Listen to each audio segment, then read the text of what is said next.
Jumpa lagi bersama dengan saya, Pendeta Eduardo Andi Silalahi. Kali ini saya akan berbicara tentang pendidikan anak sejak usia dini. Saudara, saya memang memiliki latar belakang pendidikan selain teologi, tapi juga bidang pendidikan agama Kristen. Saya ingin menyampaikan bahwa pendidikan anak sejak usia dini itu sesuatu yang sangat urgent.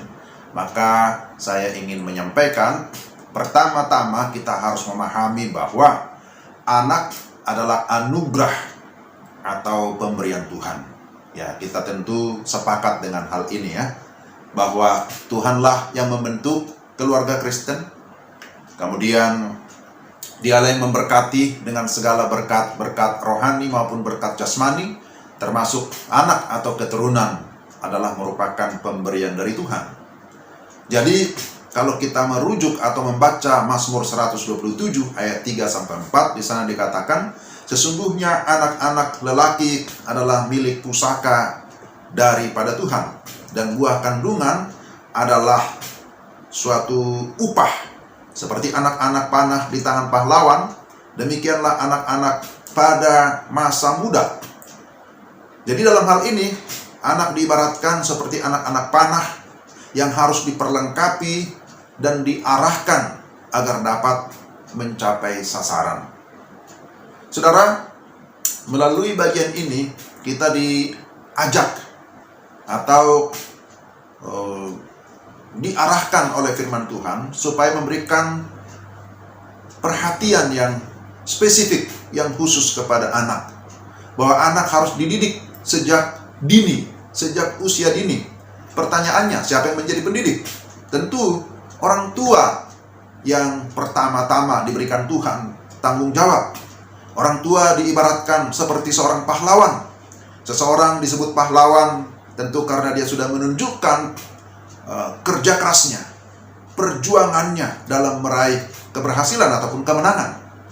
Maka orang tua menjadi pahlawan pendidikan yang pertama dan yang utama bagi seorang anak. Tapi orang tua yang seperti apa? Tentulah orang tua yang sudah mengenal Tuhan serta mengetahui tujuan Tuhan di dalam hidupnya. Sebab jika tidak, maka dia akan kebingungan mendidik anaknya, oleh karena tidak tahu arah ataupun tujuan yang jelas. Seorang pahlawan haruslah terampil mengarahkan anak panahnya mencapai tujuan. Ketika Musa dalam perjalanan memimpin bangsa Israel, Musa mengingatkan hal yang terpenting yang harus diketahui dan dilakukan oleh umat Tuhan. Dalam Ulangan pasal 6 ayat 4-9 yang lebih dikenal dengan sebutan Shema Israel, ada penegasan yang disampaikan oleh Musa. Pertama berkaitan tentang kredo atau pengakuan iman, bahwa Tuhan itu Allah kita, Tuhan itu Esa. Kasihilah Tuhan Allahmu dengan segenap hatimu, dan dengan segenap jiwamu, dan dengan segenap kekuatanmu. Ayat 4 sampai dengan ayat yang kelima. Tetapi kemudian dilanjutkan dengan perintah agar mereka mengajarkan pengenalan akan Allah secara terus-menerus kepada anak-anak atau kepada generasi secara turun-temurun. Ayat 6 sampai dengan ayat yang ke-9. Saudara, perhatikanlah, ada beberapa prinsip pendidikan anak yang dapat kita ikuti sebagai berikut. Saya sampaikan secara singkat. Ada 10 prinsip yang perlu kita perhatikan, tetapi juga perlu kita ikuti di dalam pendidikan anak. Pertama, pendidikan itu bersifat imperatif. Imperatif maksudnya apa? Itu satu perintah yang bersifat keharusan, karena itu memang merupakan mandat atau perintah Tuhan. Dan perintah ini harus ditanggapi atau dijalankan sebagai tugas atau pelayanan yang mulia. Jadi kita menerima pelayanan ini sebagai satu hal yang sangat mulia yang Tuhan percayakan kepada setiap kita. Kedua, pendidikan itu bersifat terus-menerus atau bisa disebut dengan istilah progresif. Bahkan ada istilah dalam pendidikan long life education, bahwa pendidikan itu adalah pendidikan selama hidup, from womb to tomb. Artinya apa? Pendidikan itu berlaku seumur hidup, dimulai dari rahim ibu bahkan sampai kepada kubur, from womb to tomb. Itu istilahnya ya. Jadi tidak ada kata tamat dalam proses pendidikan. Ketiga, tugas mendidik merupakan tugas orang tua. Juga memang tugas gereja atau hamba Tuhan, tugas guru di sekolah.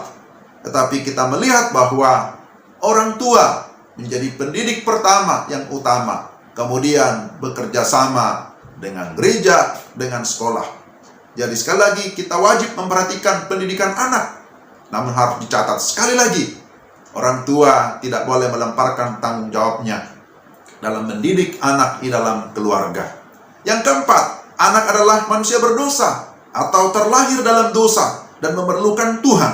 Oleh karena itu harus diajarkan pengenalan akan Tuhan dan dilayani supaya percaya dan menerima Yesus Kristus sebagai Tuhan dan Juru Selamat secara pribadi. Boleh dikatakan bahwa pendidikan tanpa memperkenalkan Kristus Yesus sebagai Tuhan dan Juru Selamat, sesungguhnya itu bukanlah pendidikan Kristen. Kelima, anak memerlukan pengetahuan yang benar. Dari mana kita tahu pengetahuan yang benar? Dasarnya adalah firman Tuhan, Alkitab. Harus diajarkan supaya dia dapat bertumbuh secara rohani, sehingga tidak menyimpang dari jalan Tuhan. Oleh karena lingkungan atau dunia di sekitar kita sangat kuat memengaruhi anak-anak. Ada orang-orang yang tidak seiman, pergaulan yang bebas, berbagai multimedia yang bisa merusak karakter anak-anak.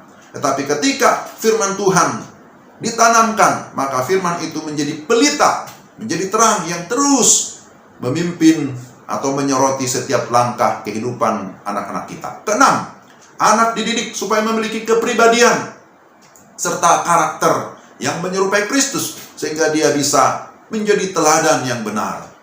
Ada penelitian berkata bahwa 80% pembentukan watak dan karakter terjadi dalam usia dini atau pada usia anak. Maka kita harus memperhatikan ini sesuatu yang sangat serius. Ketujuh, anak didik supaya dapat menata hidup lebih baik.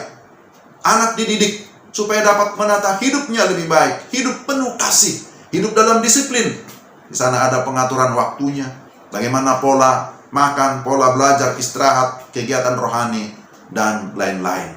Yang kedelapan, anak diajar dan dilatih supaya mereka terampil.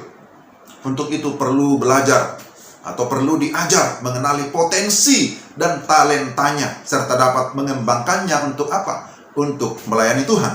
Anak mempersembahkan hidupnya bagi Tuhan. Dia memahami bahwa tujuan hidup yang tertinggi adalah memuliakan Tuhan. Kesembilan, anak-anak dilatih untuk berani bersaksi tentang kebaikan Tuhan, bahkan memberitakan Injil kepada sesama atau kepada orang lain.